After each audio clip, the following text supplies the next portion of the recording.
За бид нар өнөөдөр таацын голынхаа баруун эрэг дээр энэ цагаан овоо гэдэг формацийн хурц дээр сууж байна. За энэ цагаан овоо формац бол одоо биостратиграфийн төвшнгөөр бол эрэглийн зүй формацийн төвшөнтэй ижил нэг төвшөнд байгаа хурц юм аа.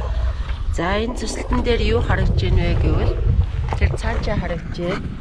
Энийг хар ногоо хар бараан гэдэг бол одоо дунд месопортросын настай эртний их газрын үлдэц болох хурцын дээр бол үлний цэлгээр хүчж байгаа хилзааг харагдж байна. За энэ эртний месопортросын хурцууд нь бол ийм гэлтгнуурцсан занар генесис тогтсон ногоо саарл өнгөтэй ийм чулуулгийн одоо үлдэгдэл үргэлжлэл явж байгаа. Яагаад үргэлжлэл гэхээр бидний өмнө үйсэн бөмбөр тэгээд наашаага энэ аян унгарын урдуур энэ бүс маань үргэлжлээд төвийн голыг дамжаад хөндлөн гараад тэгээд одоо таацын голыг хөндлөн гараад ерөнхийдөө баруун талаас зүүн тишээ суналтаагаар үргэлжилж байгаа. Тэгээд энэ гаршин байна.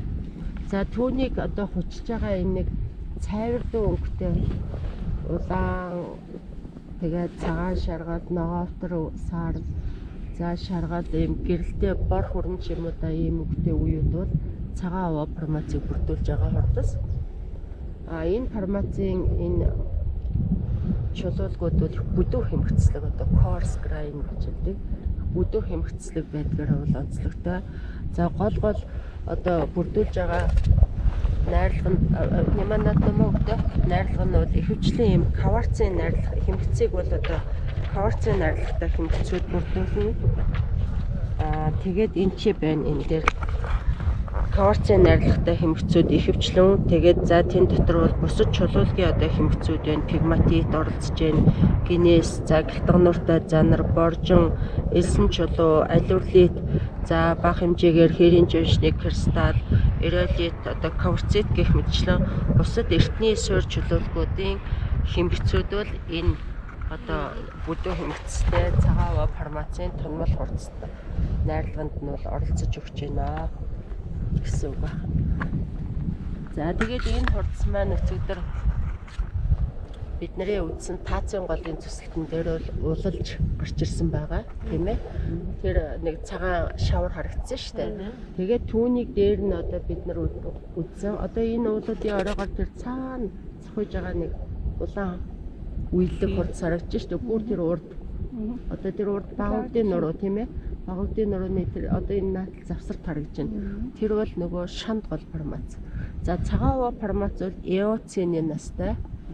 Шанд гол формац бол олигоцены настай. Шанд гол формацад өчигдөр бид нар таацын голын цэцлэлтэн дээр үзсэн 31.5 сая жилийн настай гэж тогтоогдсон базалтын үетэй. Тэр базалтынхаа үений доороо шанд гол нь илэрнэ, базалтынхаа үений дээр нь илэрнэ. За ингээд энэ шанд голыг цаашаа дээр нь юу хүчдэг вэ гэвэл энэ одоо таацын голын дөрөв луу формац хүчдэг. Луу формац бол ингээд цайвар, саарл, ногоон саарл, шаргал өнгөө, шаварлаг, эсрхэг хурцтай дотроо маш их бас амтны ялангуяа хөвгтэй амтны нөгөө жижиг яс үлдцүүдтэй байдаг.